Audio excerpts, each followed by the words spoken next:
जहाँ बोलाउँछौ त्यही आउँछु भनेका दुर्गा परसाई मोबाइल अफ गरेर सम्पर्कविहीन भएका छन्। काठमाडौँ 3 कुनेमा भएको आन्दोलनका मुख्य कमान्डर दुर्गा परसाईलाई शुक्रबार रातिसम्म पनि प्रहरीले खोजतलास गरेको थियो, तर फेला पार्न सकेको छैन।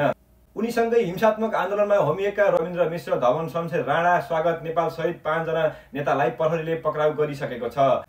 प्रहरीले दुर्गा परसाईलाई पनि खोजिरहेको छ, तर उनी सम्पर्कविहीन भएका छन्। उनी स्रोतका अनुसार उनको अन्तिम लोकेसन गौरी गाउँ रहेको थियो। हिजो काठमाडौँ 3 कुनेमा राजावादीले गरेको हिंसात्मक प्रदर्शनमा 14 ठाउँमा आगजनी भएको थियो। काठमाडौँ प्रहरी परिषदले सार्वजनिक गरेको क्षति विवरण अनुसार शुक्रबार प्रदर्शनकारीले 9 वटा सरकारी साधन र 6 वटा निजी सवारी साधनमा आगजनी गरेका थिए। त्यसै क्रममा 2 जनाको मृत्यु भएको थियो। राजावादीको प्रदर्शन हिंसात्मक बन्दै गएपछि प्रहरीले चलाएको गोली लागेर कीर्तिपुर 4 का सचिन महर्जनको मृत्यु भएको थियो। उनको उपचारको क्रममा त्रिभुवन विश्वविद्यालय शिक्षण अस्पतालमा निधन भएको प्रहरीले जनाएको छ।